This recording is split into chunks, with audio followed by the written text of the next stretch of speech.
1206 से 1290 का जो समय है वो गुलाम वंश के नाम से इतिहास में जाना जाता है। हालांकि मोहम्मद गौरी इससे पहले भारत पे अपना विजय प्राप्त कर लिया था, परंतु उसने अपना शासन स्थापित नहीं किया था। शासन की दृष्टिकोण से गुलाम वंश की जो नींव रखी, उसके लिए हम कुतुबुद्दीन ऐबक को जानते हैं। कुतुबुद्दीन ऐबक के ही नाम से इस गुलाम वंश की नींव को जाना जाता है और ऐसा हमारे इतिहासकार भी यही बताते हैं। 1206 से 1210 तक लगातार कुतुबुद्दीन ऐबक ने भारत में अपना शासन स्थापित किया था। हमारा प्रश्न जो हमने आप लोग को दिया था, और हालांकि पूरा गुलाम वंश ही महत्वपूर्ण है, परंतु उसमें भी मुख्य रूप से गुलाम वंश के पतन के कारण है। तो यहाँ पे आप गुलाम वंश की स्थापना को बताएंगे आप, और उसके बाद 1206 से 1290 के बीच का जो भारत में शासन का समय है वो गुलाम वंश के शासन के नाम से जाना गया। इसके बाद आपको कुतुबुद्दीन ऐबक का उल्लेख करना है कि 1206 से 1210 तक उसने यहाँ पर शासन किया, और कुतुबुद्दीन ऐबक के बाद हल्का सा आपको रजिया का देना है, बीच में है और भी, मगर उनका उतना जिक्र करने की आवश्यकता नहीं है। 1236 से 40 में रजिया का उल्लेख करना है, और रजिया के पतन के बाद आपको बलबन का शासन देना है, क्योंकि यही तीन प्रमुख गुलाम वंश के शासक थे जिनके बारे में आपको गुलाम वंश के अंतर्गत बताना है।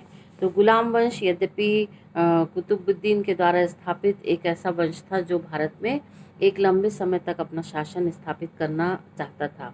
बहुत उतार चढ़ाव इस राजवंश ने भी देखे।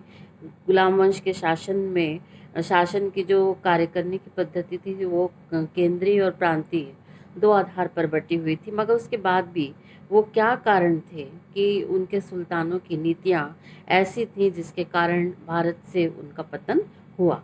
तो सबसे पहला कारण यही है, और यहीं से आपका मेन जो है गुलाम वंश के पतन के कारण स्टार्ट होता है, वो है विदेशी शासन। विदेशी शासन मतलब उस समय तक भारत हिंदू राज्य माना जाता था, और ये जितने भी थे वो सब के सब मुस्लिम शासक थे, और हिंदुओं के प्रति इनकी सहिष्णुता नहीं थी। हिंदुओं के प्रति इनकी कठोर नीतियाँ थी। जैसा कि बलबन के लिए विशेष रूप से कहा जाता है कि वो ब्राह्मणों का तो घोर शत्रु था।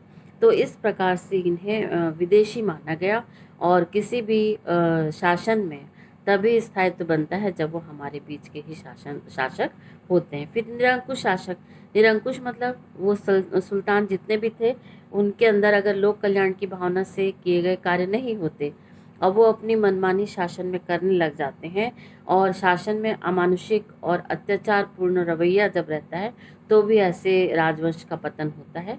तो गुलाम वंश के पतन होने का एक दूसरा कारण ये भी था। फिर है अक्षम प्रशासनिक व्यवस्था। अक्षम किसको बोलते हैं? जो शासन को संगठित ना कर सके। तो इनकी शासन व्यवस्था पूरी तरह असंगठित थी। एक सक्षम प्रशासन ये स्थापित नहीं करना चाहते थे, और इसीलिए ये पतन की गर्त पर जाने लगे। समय इनके पास उतना था भी नहीं, और गुलाम वंश में जितने भी सुल्तान थे वो अधिकांश अपने आवश्यकताओं की पूर्ति करना चाहते थे, और जन कल्याणकारी या लोक कल्याण की भावना से किसी भी सुल्तान का कार्य हमें दिखाई नहीं देता, और ये भी गुलाम वंश के पतन का एक बहुत बड़ा कारण बनकर सामने आया, और अंततः इनका पतन भी हो गया। आंतरिक विद्रोह। आंतरिक विद्रोह कोई भी शासन व्यवस्था तब सुचारू रूप से संचालित अवश्य हो सकती है जब उनमें आंतरिक स्थिति दृढ़ रहे या सुदृढ़ रहे, परंतु गुलाम शासकों की नीतियां ही ऐसी थी कि उनमें अंतर विरोध बहुत ज़्यादा था। वो किसी भी प्रकार से शासन को सुव्यवस्थित और संचालित नहीं कर पा रहे थे। ऐसी स्थिति में सुल्तानों के द्वारा जो कार्य करने का जो तरीका था वो षड्यंत्र से भरा हुआ था, और यही षड्यंत्र उनको आगे चल के आंतरिक विद्रोहों के रूप में हमको दिखाई देता है, और यही विद्रोह उनके पतन का एक महत्वपूर्ण कारण बना। और उससे भी बड़ा विद्रोह है आंतरिक में अगर हम देखें तो वहाँ पर अमीर वर्ग था जो शासन में हस्तक्षेप रखता था, और ये एक ऐसा वर्ग था जो शासन की नीतियों को संचालित करने के लिए शासन व्यवस्था को सुचारू रूप से संचालित नहीं होने देता था, और सुल्तानों को अपने षड्यंत्रों का जाल में फंसा लेता था। ये भी एक बहुत बड़ा कारण बन के आया। फिर है वैदेशिक आक्रमण। गुलाम वंश हमेशा एक शासन कहीं स्थापित हो जाता है तो किसी दूसरी सत्ता कि अगर इच्छा उस साम्राज्य को प्राप्त करने की होती है तो वहाँ पर वैदेशिक आक्रमण लगातार होते रहते हैं। और यहाँ पर हमेशा गुलाम वंश के पतन के समय मंगोलों का भय इनको बहुत ज़्यादा था, और मंगोलों के आक्रमण भी इन्हीं के समय में प्रारंभ हो चुके थे, और यही मंगोली आक्रमण के कारण भी अंततः गुलाम वंश का पतन हुआ। फिर है उत्तराधिकार के नियम का अभाव। गुलाम वंशी शासन की सबसे बड़ी कमी यही थी कि उनके उत्तराधिकार के कोई निश्चित नियम नहीं थे, कोई लिखित ऐसी व्यवस्था नहीं थी। और सबसे बड़ी बात यह है कि जहाँ पर शासन लिखित रूप में नहीं होता वहाँ उत्तराधिकार की लड़ाई बहुत ज़्यादा होती है। तो यही कारण था कि सुल्तानों की मृत्यु के पश्चात एक अजीबोगरीब समस्या यहाँ पर उत्पन्न हो रही थी, और वो थी उत्तराधिकारी बनने के नियमों की, जिसके कारण उत्तराधिकार के नियमों के ना होने से भी गुलाम वंश का पतन हुआ। और उत्तराधिकार नियमों के अभाव के कारण एक ही गद्दी को प्राप्त करने के लिए अंतर कलह होता था, और लोगों के मध्य उस शासन व्यवस्था के प्रति अपनी जो निष्ठा है या विश्वास है वो खत्म होते चला गया, और उसका परिणाम हमको गुलाम वंश के पतन के रूप में दिखाई देता है। गुलामों की महत्वाकांक्षाएं। गुलाम वंशी शासकों की सबसे बड़ी ये बात थी कि वो अपनी महत्वाकांक्षाओं को ये किन प्रकार पूरा करना चाहते थे। प्रत्येक जो गुलाम था, प्रत्येक जो सुल्तान था, वो कहीं ना कहीं अपने आप को उच्च दिखाने के चक्कर में वो ज़रूरत से ज़्यादा महत्वाकांक्षी होता था, और इस महत्वाकांक्षा को पूरा करने में लोक कल्याणकारी कार्यों की उपेक्षा उसके द्वारा होने लग गई थी। और ये महत्वाकांक्षाएं कभी खत्म ना होने वाली थी, इनका कभी कोई अंत नहीं था। और अंततः ऐसी महत्वाकांक्षाओं को पूरा करते करते गुलाम वंश पूरी तरह से राजकोष से रिक्तता की ओर चला गया, और अंततः इन सुल्तानों को राजकीय क्षेत्र पर जनता के विद्रोह का सामना करना पड़ा। और अंततः गुलामों की इसी महत्वाकांक्षा में इनके दरबार में एक नीतिगत वैमनस्य आपस में दिखाई देने लगा, और जिसका हम परिणाम देखते हैं कि ये गुलाम वंश पतन की गर्त की ओर चला गया।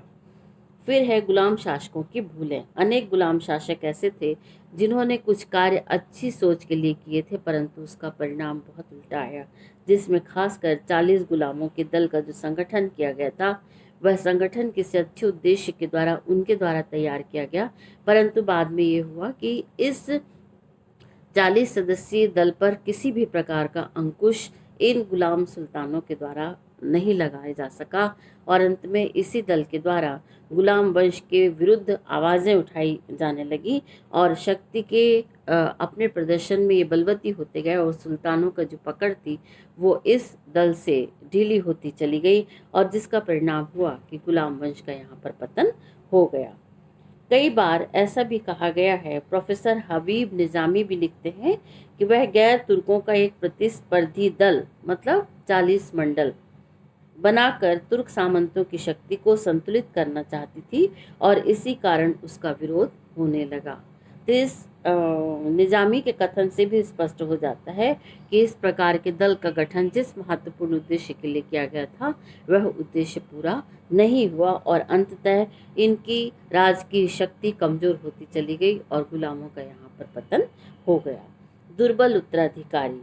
किसी भी राजतंत्र की उन्नति सबल उत्तराधिकारी के द्वारा तो संभव है, परंतु यदि उत्तराधिकारी दुर्बल और कमजोर हो जाते हैं तो वैसी स्थिति में उस राजवंश को आगे ले जाना बड़ा मुश्किल होता है। और यही कारण था कि योग्य सुल्तानों का अभाव, उत्तराधिकार नियमों का अभाव और गुलाम वंशों की महत्वाकांक्षाएं, यदि हम इनके पतन के पिछले सभी कारणों को देखते हैं, निरंकुश शासन व्यवस्था, अक्षम प्रशासनिक व्यवस्था, वैदेशिक आक्रमण, इन सब के होने के बावजूद भी एक ऐसी परिस्थिति आई कि गुलाम शासक जो थे उनके उत्तराधिकारी जो नियमों के अभाव के बावजूद जो बन के आते थे उत्तराधिकारी, वो अपने आप में बहुत कमज़ोर थे। उनकी प्रशासनिक क्षमताएं उनके अंदर थी ही नहीं, ना उनके अंदर किसी भी प्रकार के संगठन को बनाए रखने की शक्ति थी, ना उनके अंदर लोक कल्याणकारी या जन कल्याणकारी कार्यों को कर पाने की क्षमता थी।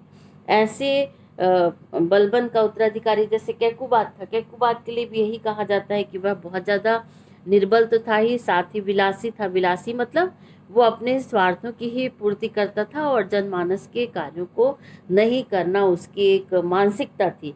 तो इसी प्रकार के लगातार दुर्बल उत्तराधिकारी जब एक के बाद एक गुलाम वंश में आते चले गए, तो ये गुलाम वंश भारत से पूरे पतन की ओर चला गया और 1290 में अंततः गुलाम वंश का हमारे भारत से पूर्णतः पतन हो गया। तो इस गुलाम वंश के पतन के कारण में आपको जितना मैंने बताया वो सब का सब लिखना है।